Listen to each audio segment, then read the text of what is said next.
क्या मर गई है प्रशासन? बताइए, आप ये ऐसा ही नहीं बताइए क्या? बताइए, इन लोगों को कैसे पालेगी? इसका मेरा पिताजी है, अच्छा ये मेरी माँ है, ये मेरी बहन है। अब देख रहे हैं इसको, कौन पालेगा? कौन चलाता है ये सब? देखिए, थोड़ा बताइए। कैमरा यहाँ दिखाइए। पापा का पता है बाबू कि पापा कहाँ हैं आपके? डेट हो गया, डेट हो गया, आप कब आएंगे? कभी भी नहीं। कभी नहीं आएंगे ना। पुलिस वाला जैसे आप लोग के ऊपर एफआईआर किया, बोल रहा है कि उन लोग हथियार उथियार लेके आया था। कौन कहता है कि इसके पास लड़की जैसा कुछ है? उसके बताइए ना, ये सब हथियार पकड़ने वाला औरत है। बताइए, कभी जानती है माँ का दर्द? माँ ही जानती है भाई, दूसरा कोई नहीं जान सकता है। पिताजी भी नहीं जान सकता है। नहीं, अमित महतो देखे थे, आए थे शायद रात में। वो आए थे, क्या कुछ आश्वासन दिए थे वो तो बोल के गए उसको, भाभी को, कि हम थोड़ा बहुत अपना पॉकेट से जितना हम सकेंगे देंगे। तो फोन करके बोला जा रहा है कि थाना आएगी रात में, आप लोग को गिरफ्तार करेंगे। अरे थाना क्यों गिरफ्तार करेंगे? थाना को यहाँ पे शांति व्यवस्था बनाने के लिए लाया गया है, ना कि यहाँ अशांति फैलाने के लिए। और अगर यदि थाना आगे बेबुनियादी चीजों पे और बेमतलब का आकर यदि किसी को प्रताड़न करेगी तो उसके लिए आवाज बनेंगे। आज यदि मैं आपके चैनल के माध्यम से थाना प्रभारी को भी आगाह कर देता हूँ कि बहुत कर लिया ये सब चीज अत्याचार, आप नहीं होगा, हम लोग भी ऊपर लिख सकते हैं, हम लोग ऊपर जा सकते हैं। आज बता दे रहे हैं कि ये एक आदिवासी परिवार है, हमारा यहाँ का झारखंड राज्य का जो मुख्यमंत्री वो आदिवासी है। अगर यदि इनको न्याय नहीं मिला तो कसम से कहते हैं कि कहाँ तक पहुंचेगा थाना प्रभारी नहीं समझ पाएगा, और उसके ऊपर भी क्या होगा उसका भी अंदाज देख लेगा। अभी हमने तो प्रोसेस शुरू किया है, बस यदि गांव वाले के ऊपर से यदि केस नहीं हटा दिया गया तो हम कहाँ तक पहुंचे थाना प्रभारी समझ जाएंगे, क्योंकि सरासर थाना प्रभारी का गलती है। थाना प्रभारी के द्वारा ये साजिश रचा गया है और इतने लोगों को ऊपर फंसाया गया है। तो जोहार, नमस्कार। अभी हमें रांची लोकसभा क्षेत्र के सिल्ली प्रखंड में, जो कि क्या नाम होता था गांव का, कोकाला गांव में, हमने 2 दिन पहले अपने चैनल के माध्यम से एक वीडियो चलाया था, जिसमें आप लोगों ने देखा होगा कि किस तरह से प्रशासन और ग्रामीण के बीच रात में झगड़ा होता है, झड़प होता है और तमाम तरह की बातें होती है। उसके बाद वहां पे पूरा क्या मामला था, सारा चीज हम लोग आज जानेंगे। और जैसा कि लोग बता रहे हैं हमें कि इस गाँव के तमाम जो लोग हैं इनके ऊपर एफआईआर दर्ज हो गया है और सभी के नाम पे केस दर्ज हुआ है। तो क्या कुछ मामला था उसको भी जानेंगे और क्या कुछ मामला हो रहा है अभी उसको भी जानेंगे। पहले से इन्हीं से जानेंगे। क्या नाम होता था आपका? मेरा नाम बादल सिंह मुंडा। कौन हुए हैं जो आप जिनका मृत्यु हुआ था? वो मेरा बड़े भाई थे। बड़ा भाई थे। क्या कुछ हुआ था उस दिन? उस दिन मेरे बड़े भैया वो अपना साला का लड़की देखने के लिए गए थे। अच्छा। लोसेरा। जब उधर से वो रिटर्न आ रहे थे तो सिल्ली से आगे जो पटका सेतिया है वहाँ पे उधर से आ रहे थे और इधर से एक बोलेरो जा रहे थे। अच्छा। वो बोलेरो उसको मार दिया था। उसके बाद वहाँ का ग्रामीण उठा के उसको हॉस्पिटल ले गए थे। उसके बाद उसको हम लोग घटना कितनी तारीख का है? घटना 8 तारीख है। 8 तारीख है। और आप लोग कब रोड जाम किए थे? रोड जाम लोग किए थे 11 तारीख को। अच्छा। जब उसका इलाज के दौरान मृत्यु हो गया ना, उसके बाद हम लोग आए। रोड जाम नहीं कर रहे थे हम लोग पैसे डेड बॉडी को लेके हम लोग थाना जा रहे थे एफआईआर करने के लिए। एफआईआर करने तो बीच रोड में हम लोग को प्रशासन टेक दिया। ओवर ब्रिज था वहाँ पे हम लोग को रोड में टेक दिया और हम लोग आगे जाने नहीं देने लगा। हम लोग का जो एम्बुलेंस था उसको रोक दिया। तब जो हम लोग थाना जाने जब नहीं जाने देने लगा तब हम लोग जाके रोड में हम लोग बैठ गए आगे। आप लोग सुन रहे हैं कि आपके गांव में सभी लोगों के ऊपर केस हो गया? हाँ, पूरा गांव का लोग आदमी का 214। आप लोग कितना संख्या में थे जब रात में, जब वहाँ प्रशासन के लोग भी थे, आप लोग थे उस टाइम? 200 लगभग गए थे आप लोग क्या? जिससे तो दूसरा गांव का, मेरा ही गांव का तो सिर्फ महिला ही ज्यादा थी। अच्छा। महिला ज्यादा थी, हम लोग पुरुष कम थे, महिला ज्यादा थी। आप लोग को क्या कुछ मिला? आप लोग नहीं। इतना देर से बैठे थे रोड कुछ में? मिलने का कुछ नया ही नहीं मिला। मिलने का तो कुछ मिला ही नहीं। कुछ नया नहीं हुआ हम लोग के ऊपर। हम लोग शाम को करीबन हम लोग 7 बजे से वहाँ बैठे थे और हम लोग को भोर करीबन 3 बजे तक वहाँ बैठे रहे, लेकिन कुछ हम लोग के ऊपर कुछ सुनवाई नहीं हुआ। उल्टा आप लोग को केस कर दिया गया? और हम लोग को केस कर दिया गया और ना हम लोग का कुछ एफआईआर हो रहा है। हम लोग जब वहाँ एफआईआर करने जा रहे थे ना तो एफआईआर हम लोग अभी तक हम लोग एफआईआर नहीं हुआ है। गाड़ी का पता चला? गाड़ी का मालिक कौन है? गाड़ी का मालिक का तो पता नहीं चला, लेकिन गाड़ी का पता चला है, नंबर पता चला है। नंबर पता चला जी। तो उनसे भेंट नहीं किए हैं? जी, नंबर से कौन था मालिक, उनसे जाके नहीं बात किए कि आपका गाड़ी से इस तरह का एक्सीडेंट वगैरह हुआ है? उनसे हम लोग मुलाकात हो ही नहीं रहा है। प्रशासन थाना वाला कुछ बोल देगा तब ना, वही ना बता सकता है। तो गाड़ी थाना में है कि कहाँ है अभी? अभी देखे ना, जब हम उस दिन गए थे 8 तारीख को जैसे घटना हुआ ना, तो भैया को हम जाके रिम्स में एडमिट किए। उसके बाद वहाँ से जब हम आए सुबह 9 बजे, तो आने के बाद हम थाना घुसे थे एफआईआर करेंगे बोल के। तो हमको थाना वाला बोला गया कि तुम पहले गाड़ी का नंबर लाओ। तो हम उनसे बोले कि गाड़ी तो आपके पास होना चाहिए। तो बोला कि नहीं, गाड़ी बाहर का था, वो तो भाग गया। पहले तुम गाड़ी का नंबर लाओ, उसके बाद एफआईआर होगा। तो यहाँ पे देख सकते हैं जो ये महिलाएं हैं, इनसे हम लोग बात करेंगे। कहा कि जैसा कि दादा हमें बता रहे हैं कि तमाम महिलाएं लोग गई थी जिस वक्त ये जो बच्चे आप लोगों को, ये जो बच्चे आपको दिखाई दे रहे हैं, छोटे छोटे बच्चे, उन्हीं के बच्चे हैं दोनों। क्या नाम हो बाबू? रविंद्र सिंह मुंडा। तेरा क्या नाम हो? अतुल सिंह। कितना क्लास में पढ़ता है? 6। 6 क्लास में। पापा कहाँ है? पता नहीं। पापा का पता है बाबू कि पापा कहाँ है आपके? डेट हो गया।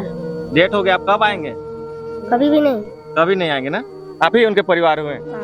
क्या कुछ हुआ था, मतलब आपके पति कहाँ काम करते थे? गैस फैक्ट्री में। गैस फैक्ट्री कहाँ पे? टाटा में। टाटा में। हाँ। तो घर में थे या फिर वहाँ से आ रहे थे काम करके? घर में थे। कहाँ गए थे? तो घर से ससुराल गए थे। ससुराल गए थे। हाँ।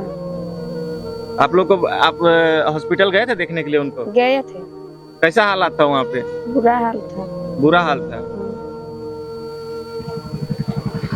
तो अब उनका डेट कर गया तो आपको कोई विधायक सांसद वगैरह कोई नहीं आएगा आपके भेंट करने के लिए? नहीं आया था। कोई नहीं आया? नहीं, एक नंबर से फोन किया था और दूसरे बार फोन किया, उठा भी नहीं किया, रिसीव भी नहीं किया। रिसीव नहीं? 3-4 बार कॉल किया उस समय तो रिसीव नहीं किया। जो गाड़ी आपका पति को मारा, वो गाड़ी के नाम में एफआईआर किए थाना में? किए थे तो नहीं, एफआईआर तो नहीं हुआ है। एफआईआर नहीं हो रहा है? नहीं हुआ है। आप लोग के नाम पे केस हुआ है, सुन रहे हैं? हाँ सुन रहे हैं, तो हम भी सुने। तो यहाँ देख सकते हैं ये जो छोटे छोटे 2 बच्चे हैं, इन्हीं के पिताजी थे जिनका रोड एक्सीडेंट में गंभीर चोट लग जाती है, जिसके बाद उन्हें रांची रिम्स लिया जाया जाता है जहां उनकी मृत्यु हो जाती है। और जैसा कि लोग बता रहे हैं कि ये लोग उस लाश को लेके, जो इनके पिताजी थे उनका मृत शरीर को लेके ये लोग थाना जा रहे थे। थाना जाने के क्रम में प्रशासन के द्वारा इनको रोका गया और प्रशासन ने उल्टी इन लोग के ऊपर केस कर दिया गया। राजू दा से भी बात करेंगे। कौन हुए आप? उसका बड़े भाई हैं। बड़े भाई हैं। क्या कुछ हुआ था? आप अभी तक कुछ मुआवजा वगैरह मिला कि नहीं? नहीं, कुछ नहीं मिला है, मुआवजा कुछ नहीं मिला है। हम लोग एफआईआर भी नहीं किए हैं, फिर भी उन लोग हम लोग एफआईआर कर दिया। बहुत खराब लग रहा है भैया। अब बताइए किसको हम जाके सुनाएं?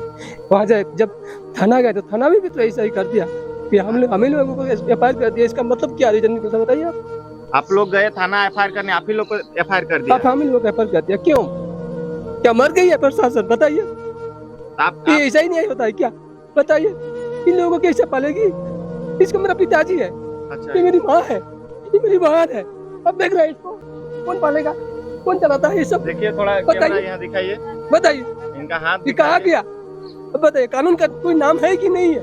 ये कानून पूरा मर गया है। हम लोग कहाँ जाए, किसके पास जाए हम लोग? मेरा लड़का भी है, लड़की भी है, मेरी बीवी है, मेरा पिताजी है, मेरी बहन है, ये मेरी क्या कहते हैं वासिन है, मेरा दुनिया भर का बोझा मेरे ऊपर में आ गया। तो हम किसको सुनाए बताइए? किसको जाके हम रिक्वेस्ट करें?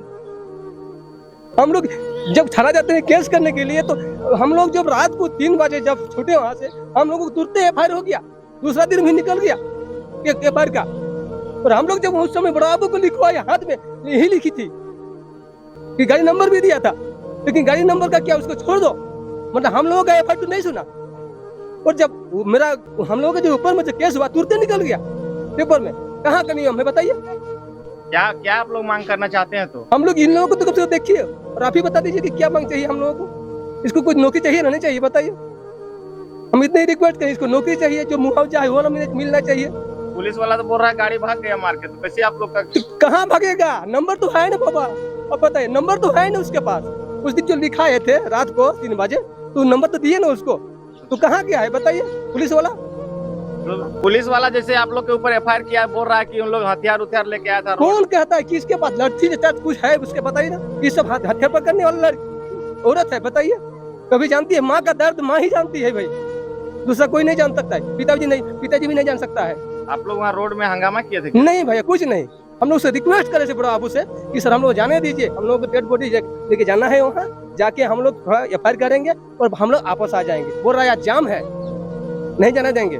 तो उससे पहले भी वहाँ ट्रक वहाँ खड़ा था, जिस समय हम लोग जा रहे थे उससे पहले ही खड़ा था ट्रक। तो हम लोग कहाँ जाम किए बताइए? और हम लोग ये भी तो बोल रहे थे कुछ ऑटो में जाएगा तो कम से कम ऑटो में तो बैठने का तो अधिकार है सबका, कि नहीं चलता है ऑटो? चलता है ना। तो जब चल रहा है ऑटो, तो हम लोग तो ऑटो में ही नहीं जा रहे थे, हम लोग पैदल नहीं जा रहे थे। कितना झुंड लेके हम लोग पैदल तो नहीं, ऑटो से जा रहे थे। तो हम लोग जाने देना चाहिए, हमको आराम से जाने देता तो कोई टेंशन नहीं था, हम लोग जाते और वापस आ जाते। इलाज में कितना खर्चा आया लगभग? इलाज करवाए थे आप ही लोग? किए थे कि कोई पैसा दिया था इलाज का? नहीं, कोई नहीं दिया था। इलाज का भी पैसा नहीं मिला? नहीं, कहाँ से मिलेगा? गाड़ी वाला जो कहाँ उसको पकड़ेगा तब तो हमको देगा वो बाबा। अब पकड़ भी नहीं किया है तो कहाँ से होगा? ये देख सकते हैं, ये हालात है अभी वर्तमान में जो आप देख रहे हैं, आप वीडियो के माध्यम से स्पष्ट रूप से देख सकते हैं, ये दो छोटे छोटे बच्चे हैं और इनका दीदी है, देख सकते हैं इनका दोनों हाथ। अब ये कैसे खाते हैं आप खाना? खाना कैसे खाते? तो इन्हें खिया हुआ खाना कितना दिन से ऐसे नहला है? कैसे कैसे हेले ऐसे? आएगी मैं इन लोग से बात करें। कौन कौन गए थे आप लोग वहाँ पे उस दिन? कौन कौन गए थे आप लोग? आइए तो इधर आगे तरफ। इतना छोटा बच्चा लेके गए। आप भी गए थे जहाँ पे ये लोग गए थे, तो वहाँ पे क्या कुछ प्रशासन के आप लोग के ऊपर केस उस किए हैं क्या? सुनाई तो दे रहा है, पेपर में भी देखे कि हम लोग ग्रामीण को 214 जन का केस हो गया। 214 जन का? तो क्या कुछ आप लोग गलत किए थे क्या वहाँ पे? नहीं, हम लोग न्याय मांगने गए थे। हम लोग कुछ अपशब्द भी नहीं बोले थे। प्रशासन के लोग आप लोग बात करने की कोशिश नहीं की रात में उस दिन? हम लोग को लोग खाली बोल रहे थे कि भीड़ खाली करो, तुम लोग घर जाओ, यहाँ कुछ नहीं होगा। तो हम लोग बोले हम लोग भीड़ करने नहीं आए हैं, हम लोग खाली न्याय मांगने आए हैं बस। 2 छोटा छोटा बच्चा है, इन लोग को शिक्षा मतलब सरकारी चाहे जो भी किसी का जो हम लोग का मतलब ऐसा किया है उसको पूरा करना पड़ेगा सब। क्या चाहते हैं आप लोग? आपके नाम में FIR हुआ है, आप क्या चाहते हैं? हम लोग क्या चाहेंगे? हम लोग का न्याय चाहिए। हम लोग को केस नहीं होना चाहिए। जो हम लोग को केस किया उसी को केस होना चाहिए। काहे कि हम लोग का क्षति हुआ है, हम लोग उसको केस नहीं किए और वो हम लोग को कैसे केस करेगा? नहीं तो वो तो बोल दिया, आरोप लगा दिया कि आप लोग हथियार उथियार लेके गए, हम इसीलिए लोग कुछ लेके नहीं गए, कुछ नहीं। हम लोग कुछ नहीं, सबको खाली हाथ में गए हैं और हम लोग किसी से लड़ने भी नहीं गए थे। हम लोग खाली गए थे, हम लोग का ऐसा हो गया, देहांत हो गया, मैं बड़ा भैया था हम लोग का, इसीलिए हम लोग गए थे कि आज हम लोग इसका हुआ, कल और किसी का होगा, परसों फिर किसी का होगा, तो ऐसा में ठीक होगा? बोलिए। तो आप लोग के इधर विधायक से आप लोग संपर्क नहीं किए कि ऐसा ऐसा मामला हो गया हम लोग का? नहीं, हम लोग तो किसी से संपर्क नहीं किए, कोई आगे नहीं किया। कोई नहीं है। अमित महतो देखे थे, आए थे शायद रात में, वो आए थे। क्या कुछ आश्वासन दिए थे वो तो बोल के गए उसको, भाभी को, कि हम थोड़ा बहुत अपना पॉकेट से जितना हम सकेंगे देंगे। कुछ मिला? नहीं मिला है। ओहो रुक जा। अमित महतो कुछ दिए क्या? नहीं दिया। हो सकता है आएंगे 10 कर्मा तक, हो सकता है। पता नहीं आएंगे। आगे आप लोग क्या करना चाह रहे हैं? सब कोई के नाम में केस हो गया, आप लोग क्या कीजिएगा आगे? हटा सकते हैं। आगे क्या कीजिएगा आप लोग? आप लोग वहाँ गए थे रात में, क्या आप लोग कुछ गलती किए हैं कि नहीं किए हैं? आप बोलिए तब ना। हम लोग कोई गलती नहीं किए हैं, ऊपर तक जाएंगे हम लोग। आप लोग कोई गलती नहीं किए हैं? नहीं, हम लोग कोई गलती करके नहीं न्याय किए के हैं। लिए हम लोग ऊपर जाएंगे। हम लोग गए हैं बस, और हम लोग रोड जाम करने भी नहीं गए थे। हम लोग सीधा थाना जाने वाले थे, मतलब केस नहीं हुआ था गाड़ी वाला का, इसीलिए गए थे कि केस उसका होना चाहिए बोल के। हम लोग कुछ मांगने भी नहीं गए थे, लेकिन प्रशासन हम लोग को रास्ता में ही रोक दिया, ओवर ब्रिज के ऊपर हम लोग को जाने ही नहीं दिया, गाड़ी लौटा दिया हम लोग का, गाली गलौज करने लगा हम लोग को, औरत सबको ऐसा ऐसा करके धकेलने लगा। तो हम लोग क्या करेंगे जाके वहाँ? राजू भैया सामने था, उसको गाड़ी में बैठा हुआ भी चढ़ा, उन लोग को भी धमकाने लगा। राजू दा हाँ, कलर में भी पकड़ा था, कलर में भी पकड़ा था। और वो दूसरा कहीं जा रहा था, वो हम लोग उसका पता भी नहीं था हम लोग कैसा हुआ है। उठो, वो दूसरा कहीं जा रहा था, भीड़ देख के ही रिटर्न आया, क्या चीज है बोल के। काहे ऐसा भीड़ लगा है? कब से आप लोग रोड में गए थे? 2 दिन से थे कि रात में गए थे आप? दिन शाम हो गया था, शाम 3-3:30 बजे शाम गए थे। 3 बजे गए थे, फिर रात 3 बजे तक? 3-4 बजे आसपास होगा। 9 बजे लोग गए थे, जा रहे थे वहाँ, थाना जा रहे थे। तो हम लोग सुबह करीबन हम लोग 3 बजे तक वही रोडे पे रहे। फिर भी हम लोग का लाश आगे तक जाने नहीं दिया, एम्बुलेंस को खड़ा के खड़ा ही रहने दिया। और हम लोग सोच रहे थे एम्बुलेंस आने देगा तो हम लोग जाएंगे थाना और फाइट करेंगे। सुनने में आता है भैया कि जैसे एम्बुलेंस को तो कहीं रोका नहीं जाता है। नहीं, हमको सुनने में आता है कि एम्बुलेंस को कोई भी कहीं भी कितना भी भीड़ रहे चाहे कुछ रहे, एम्बुलेंस को रोकने का कोई किसी का अधिकार नहीं है।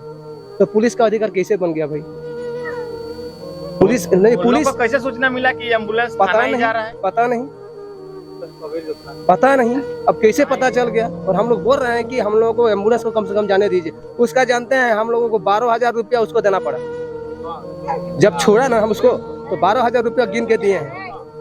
उनको दिए 12,000? वो जो ड्राइवर था एम्बुलेंस वाला? हाँ, वो बोलने लगा कि हमको इतना लेट तक रुकवाया है, इसका तुमको मतलब हमको फाइन देना देना। पड़ेगा, फाइन देना पड़ेगा। इतना देर तक हम लोग रुकने वाला नहीं है। अच्छा, रांची का एम्बुलेंस था, वो रांची से यहाँ लेके आ रहा था। हम इसका जैसे मान लेते हैं कि एम्बुलेंस को यदि रुकना ही था तो रात को ही हम लोग इतना पेशेंट लेके निकल रहा था एम्बुलेंस। रात को हो सकता है अगर यदि किसी से पूछ लीजिएगा रात में कितना निकला है एम्बुलेंस, उस सबको हम लोग आराम से छोड़ दिए और जाने दिए कि क्योंकि उसमें भी तो रोगी है, उसको भी तो जाना चाहिए। हमरे चलते उसका मौत ना हो जाए, इसी चलते हम लोगों को साइड कर दिए, आराम से जाने दिए। लेकिन हम लोगों का पेशेंट, हम लोगों का डेड बॉडी को क्यों नहीं जाने दिया बताइए? ये तो किसी का अधिकार नहीं है। हम लोग सुने, हम जानते हैं कि हम रोक देंगे तो हम लोग ऊपर एफआईआर होगा, इसी चलते हम लोग उसको नहीं रोके। लेकिन मेरा वाला को जो रोका तो क्यों रोका भाई? ये तो न्याय नहीं है। अभी तक एफआईआर भी नहीं हुआ। अभी तक एफआईआर भी नहीं हुआ है। और हम लोग गए थे मोटा मोटी 10 बजे गए थे हम लोग एफआईआर करने के लिए। कल परसों कल तो 3 नाम था, परसों गए थे। अब यही मेरी क्या कहते छोटा बच्चा था, मेरी बॉसन भी थे और हम थे, 3 आदमी गए थे, 4 आदमी गए थे हम लोग। तो हम 10 बजे गए थे, जबकि हमरा वहाँ कितना बजा? 8 बजे बज गया, 8 बजा रात। फिर भी नहीं हुआ एफआईआर। फिर भी अभी तक तो कहाँ निकला? पेपर में हुआ है? नहीं हुआ है ना। हम लोग तो पेपर पढ़ना भी नहीं जानते हैं, क्योंकि यहाँ पेपर आवे नहीं करता है, तो कहाँ से जानेंगे कि कहाँ कहाँ हो रहा है, क्या क्या हो रहा है, हम लोग नहीं जानते हैं। अब बताइए, कल जब एफआईआर किया है तो अभी एफआईआर नहीं हुआ है और हम ही लोगों के ऊपर केस दर्ज कर दिया है। बताइए भाई, ये तो न्याय का बातें नहीं है, ये तो अन्याय, सरासर अन्याय है। जब एफआईआर करने जा रहा है फिर भी एफआईआर नहीं हो रहा है। रात को 3 बजे हम लोग बड़ा बाबू के सामने हाथ में लेडीज सब लिख के दिया है, गाड़ी नंबर तक दिया है, उसका एफआईआर नहीं हुआ है। और 100-200 आदमी का हम लोगों को एफआईआर कर दिया, उसका इतना जल्दी निकल गया और मेरा वाला निकल भी नहीं कर रहा है। 3 बजे जैसे 3 बजे लिखा, 3, 4, 5, 6, 7, 8 बजे, 5 घंटा में निकल गया उसका। और अभी हम लोगों का कितना हुआ? 11 तारीख को हुआ, 12, 13, 14, आज 15 तारीख है, 16 तारीख है, आज 15 है। आज बताइए, 5 दिन हुआ लेकिन अभी तक नहीं निकला। तो कानून का कोई नाम का चीज है कि नहीं? तो हम लोगों को न्याय मिलेगा कि नहीं मिलेगा? यदि यहाँ पे नहीं मिला न्याय तो ऊपर तक जाएंगे, क्योंकि हम लोग आदिवासी हैं।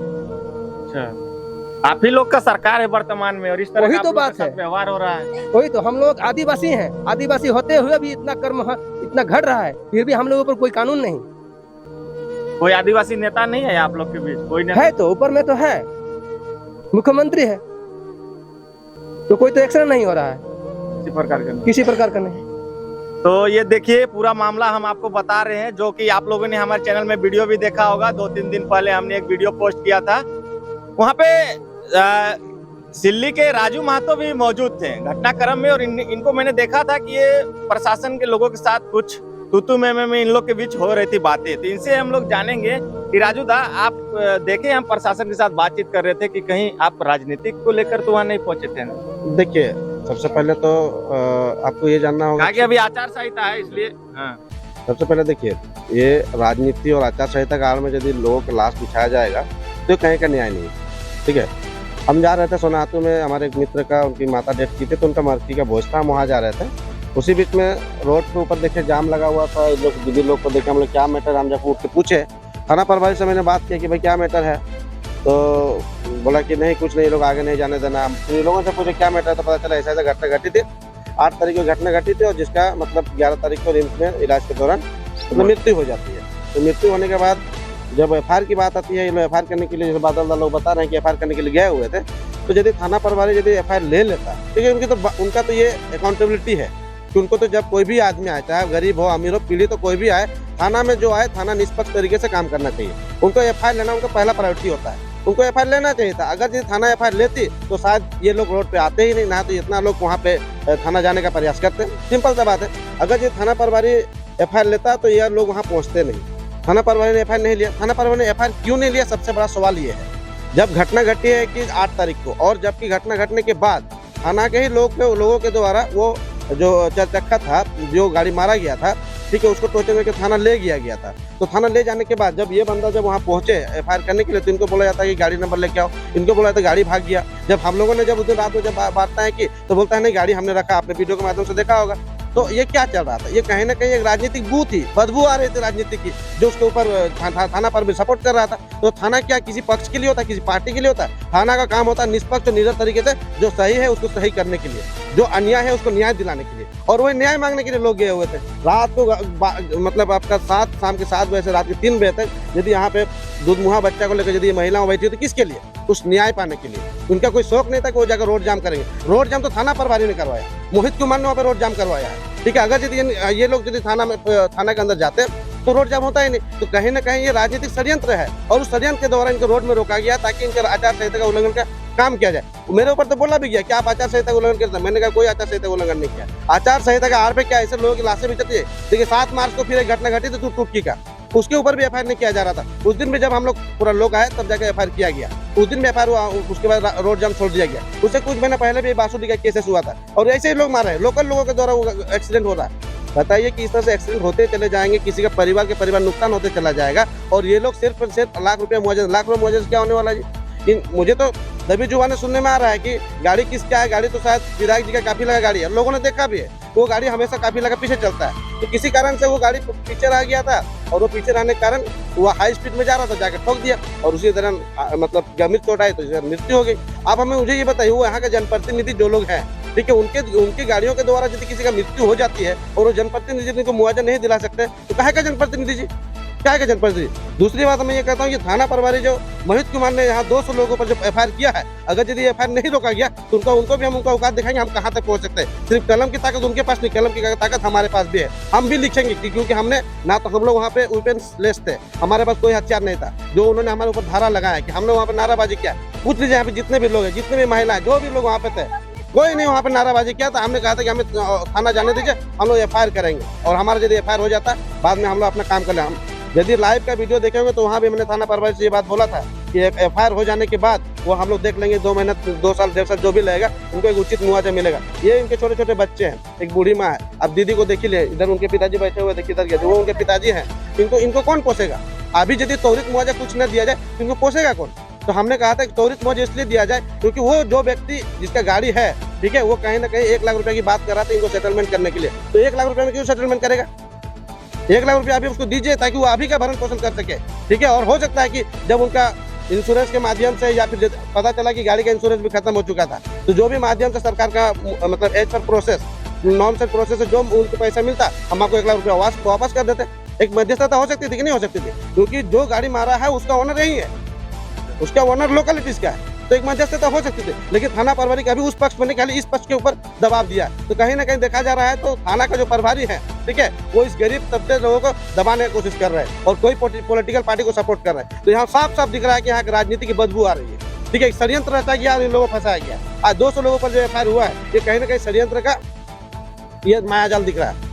थाना प्रभारी कभी इनके फेवर में क्यों नहीं बात कर रहा है? थाना प्रभारी कभी इनके लिए क्यों नहीं सोचा? अगर यदि वो एफआईआर कर देता तो शायद ये नौबत। आगे आप लोग क्या करेंगे? जिस तरह से पूरे गांव के ऊपर केस हो गया है, कहीं ना कहीं ये कानून लोगों को देखने तक अभी तक नहीं आई है, लेकिन बिना देखे ही 200 लोगों के ऊपर एफआईआर हो गया है। देखिए, मैं आपके चैनल के माध्यम से पहले तो मैं उस थाना प्रभारी को इन्फॉर्मेशन देना चाहता हूँ कि वो बेबुनियादी मुकदमा हमारे ऊपर चला है। ना तो हम वहाँ पे हथियार लेके गए थे, ना ही हमारा इंटेंशन था और ना ही हमने वहाँ पे रोड जाम किया हुआ था। रोड जाम करवाना तो उनका षड्यंत्र था। यदि रोड जाम की बात आती है जिसमें पेपर के माध्यम से जो लिखा हुआ था कि आवाज़ वही करने में लोगों को समस्या हुई, हम वैसे नेसेसरी पर्सन जिनको मतलब जैसे कि दूध वाला हो गया, एम्बुलेंस वाला हो गया, मेडिकल केसेस हुए हैं, वैसे सब गाड़ियों के लिए हमने 1 वे खाली किया हुआ था। हमने कोऑपरेट किया है थाना को कि भाई मेरा इरादा वो नहीं, आप यदि एफआईआर कर दे तो हमें न्याय मिल जाता तो हम घर वापस चले जाएंगे, हमें वो थाना पे जाने नहीं दिया। हमने वहाँ पे कोऑपरेशन किया है। हमने 1 वे खाली किया था कि एक साइड से दोनों जो मतलब रास्ता है कि भाई जो भी ऐसे जरूरतमंद गाड़ियाँ हैं उनको नहीं रोकना है। हमने सबको सपोर्ट किया। आप पूछ सकते किसी से भी, कोई महिलाओं से पूछ सकते हैं, हमने किसी को रोका नहीं क्योंकि हमारा इंटेंशन रोड जाम करने का नहीं था। रोड जाम करवाया गया था थाना प्रभारी के द्वारा और आज थाना प्रभारी क्या है ना कि हमारे ऊपर केस नाम दिया है कि आप लोगों ने रोड जाम किया। हमने रोड जाम नहीं किया। वो हमें ये धमकी दिखा रहे थे, वो हमें ये कह रहे थे कि आचार संहिता। अरे आचार संहिता है तो क्या हुआ भाई साहब? आचार संहिता में तो ये तो आपको सबसे पहले त्वरित एक्शन लेना चाहिए था कि किसी भी तरह से भीड़ ना आए। यदि वो न्याय मांग रहा है तो उसको न्याय देना चाहिए था। क्या यदि 8 तारीख को दुर्घटना घटी और 11 तारीख को उसकी मृत्यु होती है और उसके परिवार के जन जाकर यदि एफआईआर करते हैं तो थाना प्रभारी का पहला दायित्व क्या था? पहला दायित्व था उसके ऊपर एफआईआर करना। यदि उसने गाड़ी को टोचन करके ले गया था तो गाड़ी नंबर मांगना ये बेबुनियादी बात है। उसको तो गाड़ी मांगना ही नहीं चाहता। उससे साफ साफ झलकता है कि वो कहीं ना कहीं उस गाड़ी वाला के सपोर्ट में है और इनके साथ नहीं देना चाहता है। सिंपल सी बात है कि हम आपके पास जाएंगे कि भाई मेरा एफआईआर कर दो, तो कौन सा गाड़ी से मारा? सर आपने जो गाड़ी उठाया था। तो उसकी इनको बोलता है कि वो गाड़ी तो भाग गया। यदि गाड़ी भाग गया था जब हम लोग आंदोलन किया तो फिर थाना प्रभारी कैसे कह रहा है कि गाड़ी हमारे पास रखा हुआ है? कैसे कह रहा है? तो ये मतलब दोगलापंथी वाला जो बात कर रहा है ना, ये थाना का एक प्रकार से षड्यंत्र है जो हमारे मतलब इस आदिवासी परिवार के ऊपर वो सोच रहा है कि इनका तो कोई बोलने वाला नहीं होगा। जब मैं एक सामाजिक कार्यकर्ता के रूप में वहाँ गया था, मैं कोई पार्टी के वजह से नहीं गया था। यहाँ पे जितने भी लोग सबसे पूछ लीजिए कि मैं जा रहा था और पुल के ऊपर जब भीड़ देखा तब फिर मैं वहाँ से उतरा, और जब से उतरा था तब से लेकर के लास्ट अंतिम 4 बजे तक मैं वहाँ खड़ा था कि इनके साथ न्याय होना चाहिए, इनके लिए न्याय होना चाहिए। मेरे ऊपर भी मारपीट किया, मेरे ऊपर तो थाना प्रभारी दो थाना प्रभारी और वो कांस्टेबल दोनों आके तो गला दबा दिया, गला दबा दिया। पूछ सकते मैं डालो, देखिए इन्होंने मुझे प्रोटेक्शन दिया, ये लोग मुझे बचाइए, ठीक है। उनको मेरे ऊपर लाठी चार्ज किया, मेरे ऊपर मारपीट किया, ठीक है। हमने बार बार उनको कहा कि हम एक सामाजिक कार्यकर्ता है और ऐसे न्याय के लिए हम खड़ा हुए, हम यहाँ पे कोई राजनीति करने नहीं आए, ठीक है। लेकिन जब दीदी के ऊपर अच्छा एक चीज बताइए, दीदी को बोला आप आके आपका कंप्लेन दर्ज कीजिए, तो बोली हम लोग उतना लिखने नहीं आता, आप बता दीजिए। थाना प्रभारी का काम है बोल देना, और ये अपने हाथ से लिख रही थी। जब थाना प्रभारी बोल रहा था और ये लिख रही थी, तब भी उस समय भी कहीं पे वो गाड़ी का जिक्र नहीं किया गया था। इसका मतलब क्या दिखता है? उनकी मानसिकता दिखती है कि वो किसी न किसी पॉलिटिकल पार्टी को सपोर्ट कर रहा है, कि उसकी मानसिकता दिखाती है कि कहीं ना कहीं वो एक पक्ष काम कर रहा है, वो 2 पक्ष का काम नहीं कर रहा था। कहीं ना कहीं वो किसी न किसी के लिए वो एक निष्पक्ष तरीके से काम नहीं कर रहा था। तो साफ जब हमने वहाँ पे ऑब्जेक्शन किया कि सर जी आपने तो लिख दिया है कि सड़क दुर्घटना से मृत्यु हो गई, लेकिन मेंशन क्यों नहीं किया कि फलना गाड़ी ने इसको मारा करके? तो जब हमने किया तो वो मेरे ऊपर चढ़ गया और तुरंत आके मेरा गला दबा दिया, तुम ज्यादा बोलते हो। बिल्कुल बोलेंगे, जनता की आवाज बनेंगे आप, क्योंकि ऐसे लोगों के लिए तो हमको निकलना पड़ता है। यदि ऐसे लोगों के साथ यदि हम लोग नहीं खड़े होते हैं, ऐसे लोगों के साथ पढ़े लिखे लोग नहीं आते हैं, तो ऐसे लोग हमेशा दबले कुछ जाते हैं। आपको मैं घटना बताया तो जस्ट 1 महीना बिफोर, मतलब मार्च 7 मार्च को भी घटना ऐसी घटी थी जिसमें स्पॉट डेथ कर गई थी। वो भी एक कामकाजी महिला थी उस परिवार की, लेकिन आज तक उसे 1 रुपया नहीं मिला। तो उससे कुछ दिन पहले भी बासुदी का एक हमारा ही लड़का, नौजवान लड़का, शादी ब्याह भी नहीं हुआ था, एनटीपीसी में जॉब करता था, उसके साथ भी सड़क दुर्घटना से घटी है और ये मृत्यु हुई। उसके ऊपर भी एफआईआर नहीं किया गया, उसके नाम पर भी एक केस नहीं किया गया। तो आखिर क्या ये सब चीजें होती रहेंगी और हम लोग आंख बंद के चुपचाप बैठे रहेंगे? आखिर कितने दिन तक? आखिर किसका डर से? तो भाई ये सब अब नहीं चलेगा। प्रशासन को मैंने कहा, जब उस क्षेत्र में हमारा नीतीश बाबू है और नीतीश ही उठा के इनके भैया को भी नीतीश सबसे पहले हॉस्पिटल ले गया था, तो थाना प्रभारी उनका फोटो खींचा, जबकि थाना प्रभारी की पहली दायित्व बनती कि एक्सीडेंट केस हुआ, एम्बुलेंस बुला के सबसे पहले आपकी जिम्मेदारी कि आप हाथ लगाओ और उसको उठा के हॉस्पिटल भेजो। आम आदमी नहीं, आपके रहते हुए एक आम आदमी क्यों उठा के ले गया? इसका मतलब तो सीधे साफ ये पता चल रहा है कि आपको सब चीज का पहले से अंदाजा था और आपको सब इन्फॉर्मेशन दिया गया था। गाड़ी, जबकि वो गाड़ी सुनने में आया, लोग बता रहे हैं वो गाड़ी पलटी खा चुका था, पलटी खा के फिर उसको खड़ा किया गया, उसके बाद भी क्या प्रशासन का नजर नहीं गया उस गाड़ी पे? तो सब ये कहीं कहीं एक राजनीतिक साजिश किया गया और गांव को फंसाया गया। दादा आपके सिल्ली थाना क्षेत्र में इस तरह के मामले आ रहे हैं, तो आप लोग थाना को लेकर क्या कहेंगे? थाना वाले जिस तरह से कर रहे हैं तो इसी तरह से आगे भी होगा, एफआईआर के ऊपर एफआईआर होगा, तो लोग तो ऐसे ही दबते जाएंगे ना। देखिए बात तो आपने एकदम सही कहा कि ये होते आया है, इससे हम लोग प्रोग्रेसिव हैं, हमारे लोग प्रोग्रेसिव हैं। अभी जैसे ये लोग बता रहे हैं कि रात को इनको फोन करके बोला जा रहा है कि थाना आएगी, रात में आप लोग को गिरफ्तार करेगी। अरे थाना क्यों गिरफ्तार करेगी? थाना को यहाँ पे शांति व्यवस्था बनाने के लिए लाया गया है, ना कि यहाँ अशांति फैलाने के लिए। और अगर यदि थाना आगे के बेबुनियादी चीजों पे और बेमतलब का यदि किसी को प्रताड़न करेगी तो उसके लिए आवाज बनेंगे। आज यदि मैं आपके चैनल के माध्यम से थाना प्रभारी को भी आगाह कर देता हूँ कि बहुत कर लिया ये सब चीज अत्याचार, अब नहीं होगा, हम लोग ऊपर लिख सकते हैं, हम लोग ऊपर जा सकते हैं। आज बता दे रहे हैं कि ये एक आदिवासी परिवार है, हमारा यहाँ का झारखंड राज्य का जो मुख्यमंत्री वो आदिवासी है। अगर यदि इनको न्याय नहीं मिला तो कसम से कहते हैं कि कहाँ तक पहुंचेंगे थाना प्रभारी नहीं समझ पाएगा, और उसके ऊपर भी क्या होगा उसका भी अंदाजा देख लेगा। अभी हमने तो प्रोसेस शुरू किया है, बस यदि गाँव वाले के ऊपर से यदि केस नहीं हटा दिया गया तो हम कहाँ तक पहुंचे थाना प्रभारी समझ जाएंगे, क्योंकि सरासर थाना प्रभारी का गलती है। थाना प्रभारी के द्वारा साजिश रचा गया है और इतने लोगों को ऊपर फंसाया गया है। अगर यदि कुछ भी होगा तो सब लोग पहुंचेंगे, एसपी तक पहुंचेंगे, डीएसपी तक, आईजी तक पहुंचेंगे, लेकिन पहुंचेंगे, इस मुद्दा को सही चीज को सही जगह तक पहुंचाएंगे। और थाना प्रभारी को आपके चैनल के माध्यम से बता दें कि गलत तरीके से जो उन्होंने मतलब इन लोगों को फंसाने का काम किया है, ये इस तरह का फंसाने का काम करना बंद कर दे। अदरवाइज जहाँ भी ऐसी चीजें आएंगी तो हम लोग वहाँ पे खड़ा होंगे और सब रिपोर्ट सब किसी ना किसी का तो सबका तो बाप बैठा हुआ ना, रिपोर्ट वहाँ तक पहुँचाएंगे, क्योंकि गलत तरीके से इन लोगों को फंसाया जा रहा है। यहाँ पे जितने भी महिलाएं गई थी, ठीक है, किसी का शौक नहीं है, किसी पर समय नहीं है कि अपना घर परिवार छोड़ के रोड जाम करेगी। क्यों रोड जाम करेंगे? तो गलत तरीके से इनको बता दिया गया, फंसा दिया गया। सिंपल सा बात है, जब हम लोग रोड के ऊपर फंसे थे उसी समय यदि थाना प्रभारी हमें शांतिपूर्ण तरीके से थाना घुसने के लिए दे देता तो शायद ये सब चीज होते ही नहीं। ऊपर से हमने कहा कि देखिए, मान लीजिए इनका अभी कोर्ट कचहरी हो जाता है, उस जो मृत परिवार है, तो क्या ये महिला कोर्ट कचहरी दौड़ पाएंगे? क्या नहीं दौड़ पाएंगे। जबकि वो व्यक्ति यहाँ पे जिसके द्वारा, जिस गाड़ी के द्वारा एक्सीडेंट किया गया है, उसका ऑनर हो चाहे मतलब जो भी उस गाड़ी पे था, बहुत लोगों ने तो देखा भी है वो लोग कौन कौन थे, ठीक है। दिल्ली के सब लोगों को पता है कि कौन कौन थे, वो एक जनप्रतिनिधि के लोग हैं। तो क्या उनका ये दायित्व तो नहीं बनता है कि इनके लिए हम ऐसा मुआवजा तय कर दे? आपको बता दे रहे कुछ दिन पहले यहाँ पे एक बूढ़ा को मार दिया गया था, दुर्गा पूजा का समय। अभी लोग कोई आदमी मारा था ना जी, दुर्गा पूजा के समय एक आदमी को वहाँ पे मार दिया गया था, बूढ़ा आदमी को। तो जो आदमी मतलब मारा था, वो समझ गया कि मेरा केस हो जाएगा तो फिर हमको इतना पैसा देना पड़ेगा। वो अपना स्वतः उसका परिवार को दुखी देकर के 7 से 8 लाख रुपए दे दिया था कि भैया केस मत कीजिए। इनको क्या बोला जा रहा है, वो जनप्रतिनिधियों के द्वारा बोला जा रहा है कि 1 लाख रुपया देंगे, लेवे है तो लेवा, नहीं तो ना लेवा, तो ना केस कर पावे और नहीं तो कोनो पावे, जेटा पावे जाए पाए ताई लाभ। तो ऐसा नहीं चलेगा, 1 लाख रुपया जिसका परिवार चलेगा।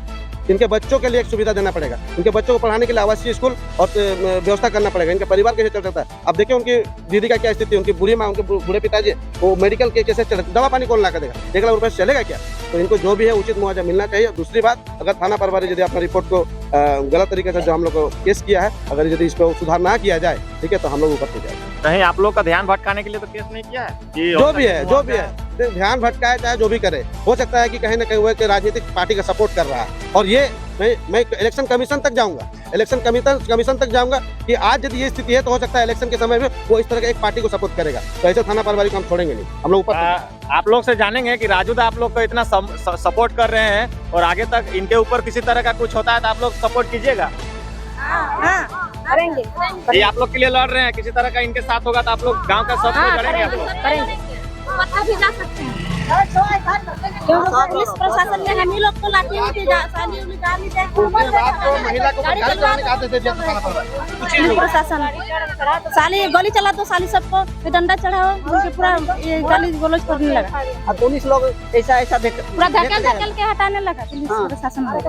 महिला पुलिस तक जेंट्स पुलिस नहीं, जेंट्स पुलिस, जेंट्स पुलिस पकड़ के साइड करने लगा। साले आदमी नहीं तो मारेंगे, आप गोले मारेंगे, सारे को मारो गाड़ी चलवा दो। दूसरा आदमी के मारे लगले तखन वो देहाती के बेटी छोबा कर डरे पारा था। तखन बाबू हमरा तो डरा हेलियो, लेकिन हमरा कहूँ नहीं पारा रोइहो हटी में।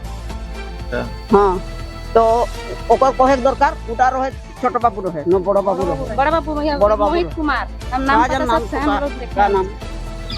हाँ, अरे और गाड़ी नंबर भी नहीं चढ़वा रहा था, फिर किसने मारा क्या वो भी नहीं चढ़ाने नहीं दे रहा था, समझे।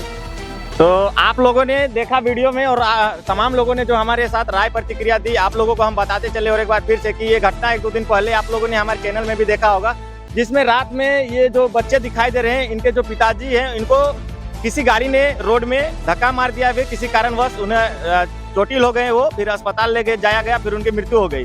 जब ये सोचे कि जब गाड़ी रोड में एक्सीडेंट हुआ है तो रोड एक्सीडेंट का जो कानून है, जो कानूनी प्रक्रिया से जो मुआवजा इन्हें मिलना चाहिए था, उस मुआवजे की मांग को लेकर ये थाना तक जा रहे थे, लेकिन बीच में ही प्रशासन के लोगों ने इनका एम्बुलेंस को रोक दिया और जैसा कि इन्होंने बताया कि 10-12 घंटा एम्बुलेंस रुकने का हमें 12,000 रुपया भी एक्स्ट्रा देना पड़ा। उसके बाद तमाम लोग यही आशा और उम्मीद में है और राजू दा इनके साथ में है कि हो सके जितना हो सके ये इन लोग के लिए लड़ रहे हैं, उस दिन भी लड़े और आज भी लड़ रहे हैं और हो सके हम भी चाहेंगे कि जो भी वीडियो को ज़्यादा से ज़्यादा शेयर करें और ये वीडियो उन लोगों तक पहुंचाएं जो लोग अभी भी सोए हुए हैं। ऐसे गांव में देख सकते हैं किस तरह का माहौल है, ये लोग आवाज़ उठाने, ये लोग इतने शिक्षित नहीं है कि ये आवाज़ उठाएंगे, ये एक पन्ना तक लिख नहीं पाएंगे, लेकिन इनके लिए कोई लड़ रहा है तो लोग इनके ऊपर केस कर देते हैं। तमाम चीज़ें जो आप लोग अभी देख रहे हैं, ये हालात है हमारे झारखंड की।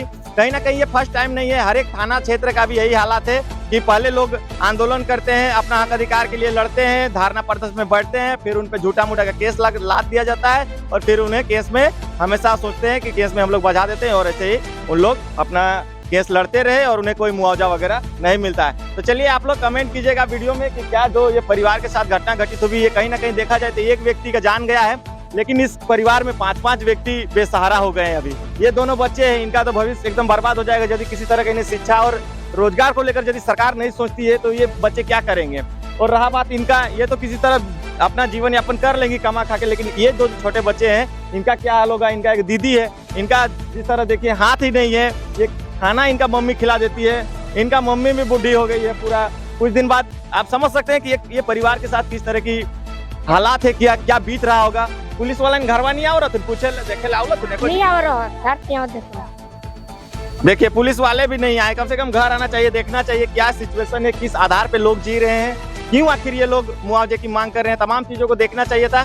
खैर क्या कुछ होता है आगे, कुछ अपडेट आएगा तो हम अपने चैनल के माध्यम से आप लोगों को दिखाने की कोशिश करें। चलिए मिलते हैं फिर अगले वीडियो में। जय झारखंड, जोहार झारखंड।